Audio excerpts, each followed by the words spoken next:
আমি তো তোমার একজন তুচ্ছ দাস, অপরাধী আমি। তোমার কাছে শাস্তি পেতে এসেছি। তুমি আমাকে যা শাস্তি দিতে চাও আমাকে দাও দাদা, শাস্তি দাও। ওঠো ভরত, যার স্থান হৃদয়ে তার স্থান চরণে হয় না।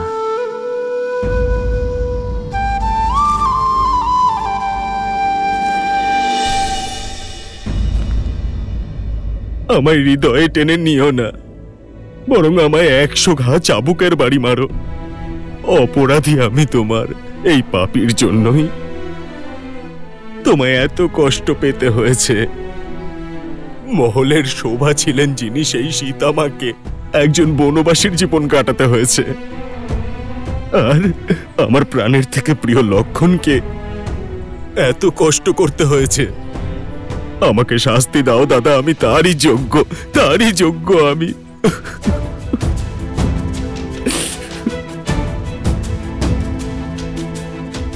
ভরত, দাদা, শৈশব থেকে তুমি সর্বদা আমায় তোমার সঙ্গে রেখেছ, কখনো একা থাকতে দাওনি। সর্বদা সকল কর্মে আমাকে তোমার সঙ্গে সম্মিলিত করেছ। একটা বৃক্ষ হয়ে সর্বদা আমাকে ছায়া প্রদান করেছ। এইবার আমাকে সম্মিলিত না করে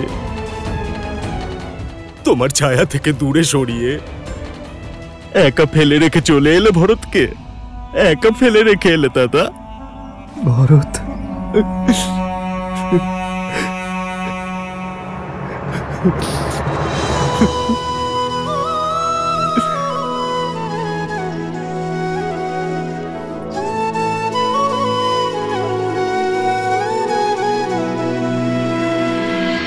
देखी भरत भावुक रघुराई, ब्रात मिलन की घड़ी है आई।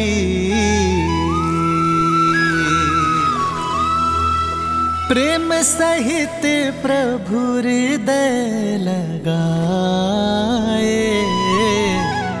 दृश्य मनोरम मन हर्षाए।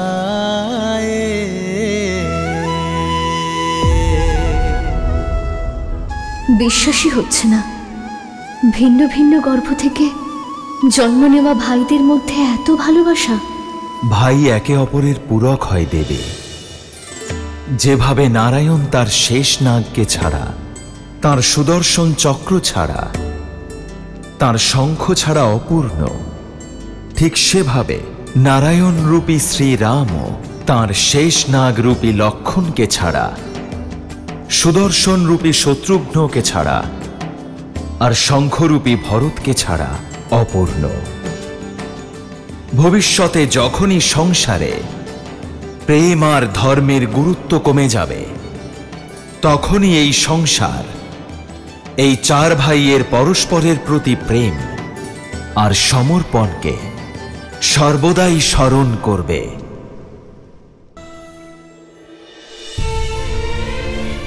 মা, কতটা অভাগা আমি। মা শব্দ বললাম তো বটে, কিন্তু সংকটের মুহূর্তে আমার কর্তব্যও পালন করতে পারিনি। আমি তো নরকেও জায়গা পাবো না মা। এমন অশুভ কথা বলো না ভরত। অশুভ তো তোমার সঙ্গে হয়েছে মা। আমি তোমার অপরাধী, পাপী আমি। লক্ষণ তোমারও অপরাধী আমি, পাপী আমি। তুমি শাস্তি দাও আমায়। তুলে নাও ধনুক আর বাণ নিক্ষেপ করো।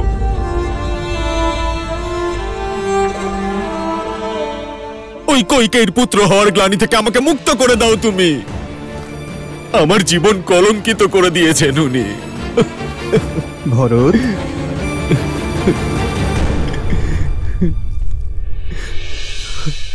মা কৈকেয়ীর প্রতি কটু বাক্য প্রয়োগ করো না। রঘুকুলে নারীদের সম্মান করার শিক্ষা দেওয়া হয়, তা কলঙ্কিত করো না। আর মা কৈকেয়ী কেবল নারী নন, আমাদের মা, পিতার সবথেকে প্রিয় মা কৈকেয়ী। ভেবে দেখো ভরত, যখন পিতা জানতে পারবেন তোমার মনোভাব এমন, তখন কত কষ্ট পাবেন উনি। দাদা, আমাকে ক্ষমা করে দাও।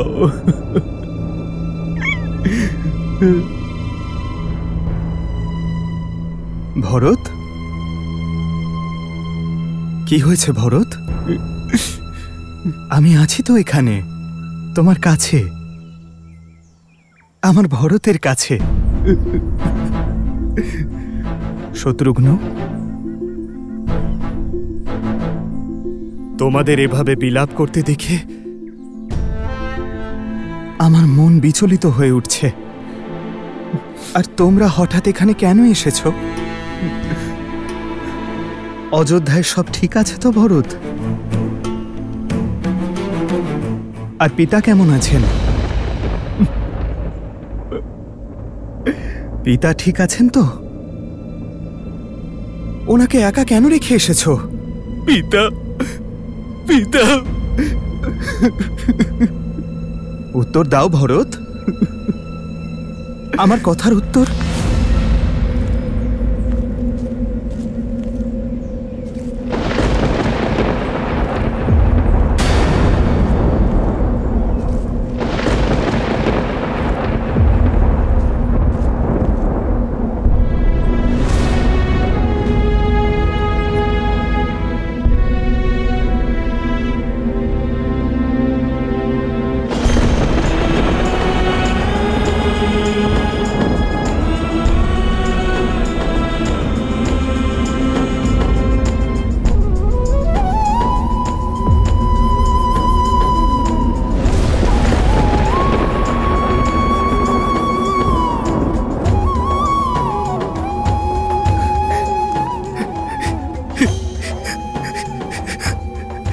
আমরা অনাথ হয়ে গেলাম দাদা।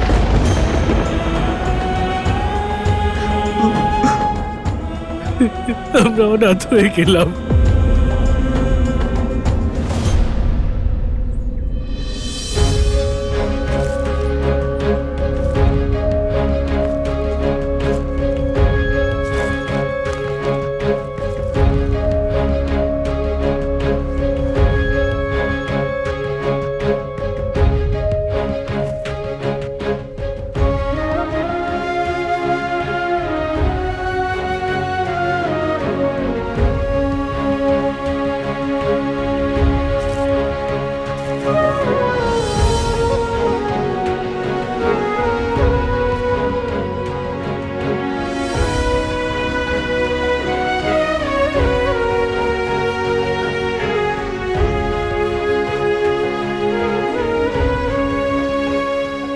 মা, পিতার চলে যাবার পর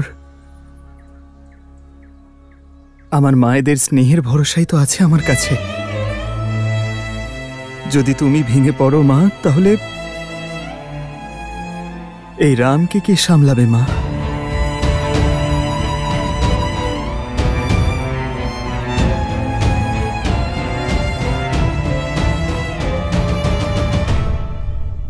মা কইকেই আসেনি?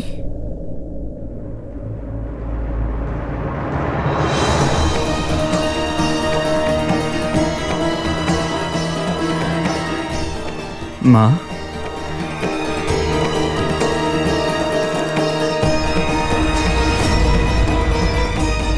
মা হওয়ার যোগ্যতা আর সম্মান দুটোই হারিয়ে ফেলেছি আমি। আমার মতন কুমাতার চরণ ছুঁয়ে নিজেকে পাপের ভাগীদার করো না। স্বর্গের মতন অযোধ্যায় ঈর্ষার বিষ ঢেলেছি আমি। যে স্বামী প্রাণের চেয়েও অধিক ভালোবাসলেন, তার প্রাণ নিয়েছি। আপন সন্তানের থেকেও অধিক প্রেম আর সম্মান যে পুত্র আমায় দিল, তাকে কষ্টের এই দিন দেখালাম আমি। আমি তো তোমার কাছে ক্ষমা চাওয়ারও যোগ্য নই রাম, ক্ষমা চাওয়ারও যোগ্য নই রাম। এভাবে বলো না মা। তুমি ক্ষত্রিয় স্ত্রী। অস্ত্রকে অগ্নিস্নান করিয়েই তা দৃঢ় করা হয়।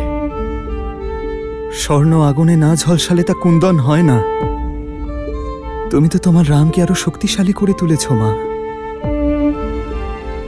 এসবই নিয়তির খেলা। আজ যা অশুভ তা কাল শুভ হয়ে যাবে। যদি তুমি তোমার রামকে তোমার চরণ স্পর্শ করতে না দাও,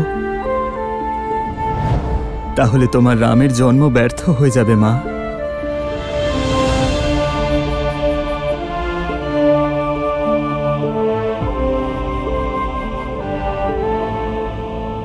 এই এক জন্মে আমার পাপের শাস্তি দেওয়া সম্ভব নয় রাম। কোনোদিনও কোনো পুত্র যেন আমার মতো মা না পায়। কিন্তু প্রভুর কাছে এটাই প্রার্থনা করব যে প্রতিটা জন্মে আমি যেন তোমার মতো পুত্র পাই, আমার রাম।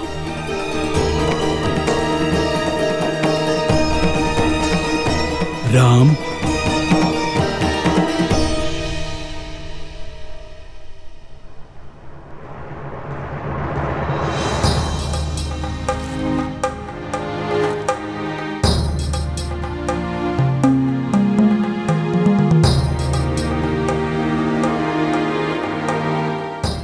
যা চলে গেছে তা নিয়ে দুঃখ করতে নেই রাম।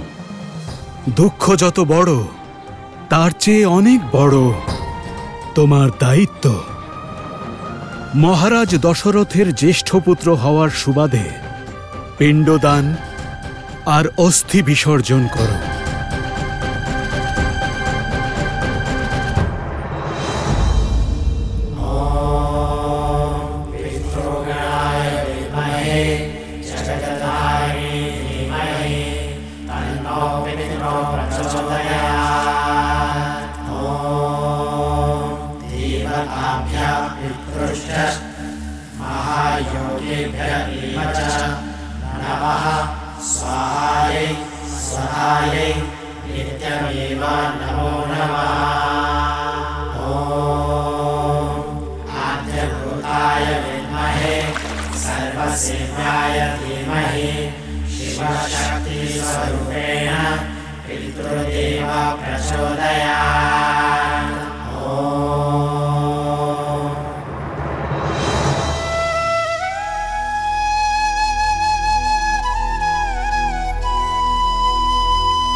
নিজের খেয়াল রেখো।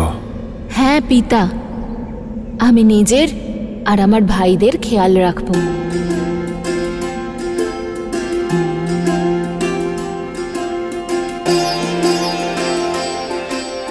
আমাদের পিতা সাক্ষাৎ ধর্ম ছিলেন, আর ধর্ম কখনো সংসার ত্যাগ করে না। উনি সকলের মধ্যে আছেন, আমরা ওনারই অংশ। রঘুকুলের মান, রঘুকুলের পরম্পরা রূপে আছেন। মহারাজ দশরথের শেষকৃত্যের সমস্ত বিধিবিধান সম্পন্ন হল। পঞ্চতত্ত্ব দ্বারা নির্মিত শরীর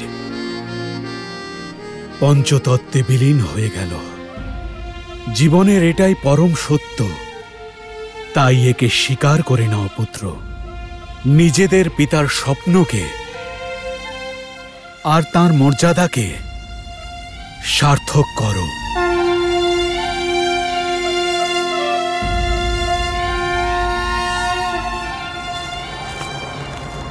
প্রণাম আচার্য।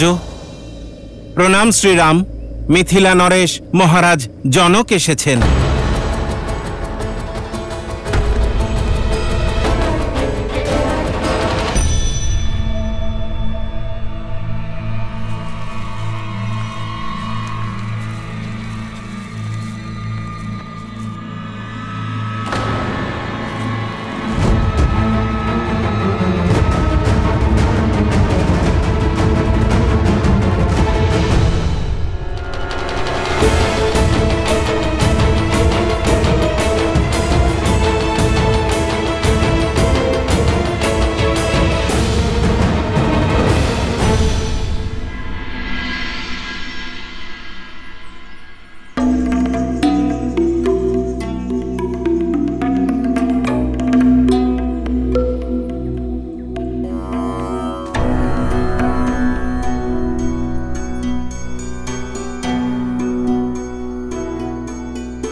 মহারাজ দশরথের দেহত্যাগে অযোধ্যা যতটা বিচলিত, ততটাই শোকাকুল মিথিলাও। মহারাজের ধর্মপরায়ণতা, ওনার শৌর্য, ওনার নীতিবোধ চিরকাল স্মরণীয় হয়ে থাকবে, অযোধ্যা এবং মিথিলাকে গৌরবান্বিত করবে।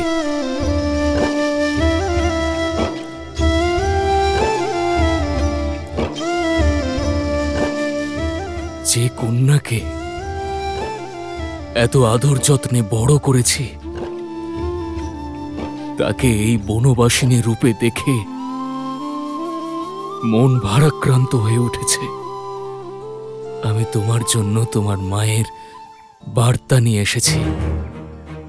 উনি চান যে তুমি অযোধ্যায় ফিরে যাও।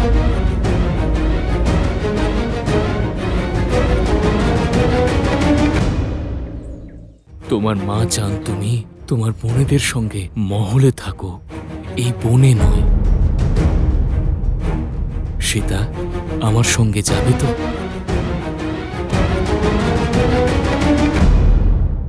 তোমার মা চান তুমি অযোধ্যায় ফিরে যাও,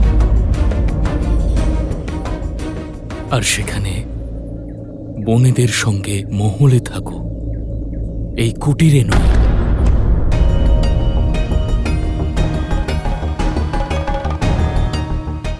যেমন রামের সঙ্গে লক্ষ্মণ আছে, তেমনি বোনেদের সঙ্গে থাকবে সীতা।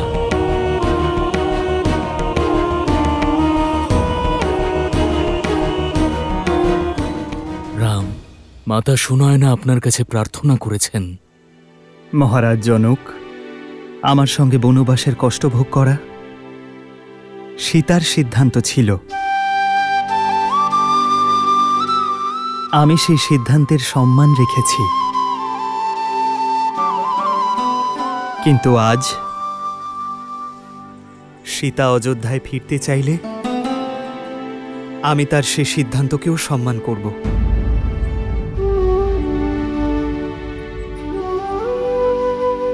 সীতা, শ্রীরামও অনুমতি দিয়েছেন। তুমি আমার সঙ্গে যাবে তো মা? এ এক পিতার অনুরোধ। এক পিতার নিঃস্বার্থ ভালোবাসা আর স্বামীর সমর্পণকে কোনো নারী অসম্মান করতে পারে না পিতা। কিন্তু ক্ষমা করে দিও আমায়। মাতাকে জানিও, যদি এই প্রস্তাব জানকীকে দেওয়া হতো তাহলে সে কখনো বারণ করত না, কিন্তু এই প্রস্তাব শ্রীরামচন্দ্রের স্ত্রী অযোধ্যার কুলবধূকে দেওয়া হয়েছে, যার ধর্ম বলে যে এই বিষয়ে শ্রীরামের আদেশও অমান্য করা যায়।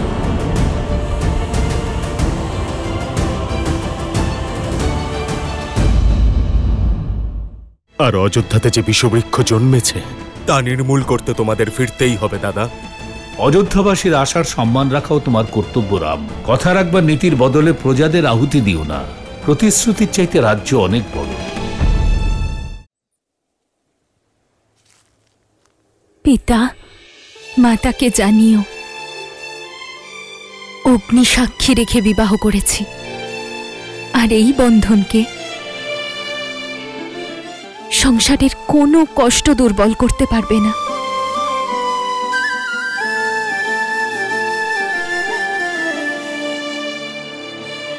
সীতা, তোমার এই আত্মত্যাগ নারী জাতির জন্য এক দৃষ্টান্ত স্থাপন করবে। সুখের সময় সবাই সবার পাশে থাকে, কিন্তু যারা কষ্টের মধ্যেও আনন্দকে খুঁজে পায় তারাই আসল দম্পতি।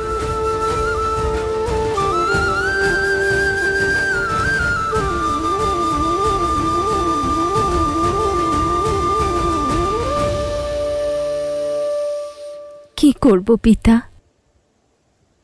তুমি আমাকে সংস্কারই এমন দিয়েছ। তোমার দেওয়া সংস্কারই তো আমার ব্যক্তিত্ব নির্মাণ করেছে পিতা।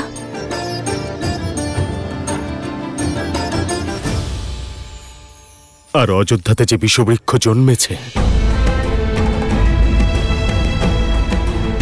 তা নির্মূল করতে তোমাদের ফিরতেই হবে দাদা।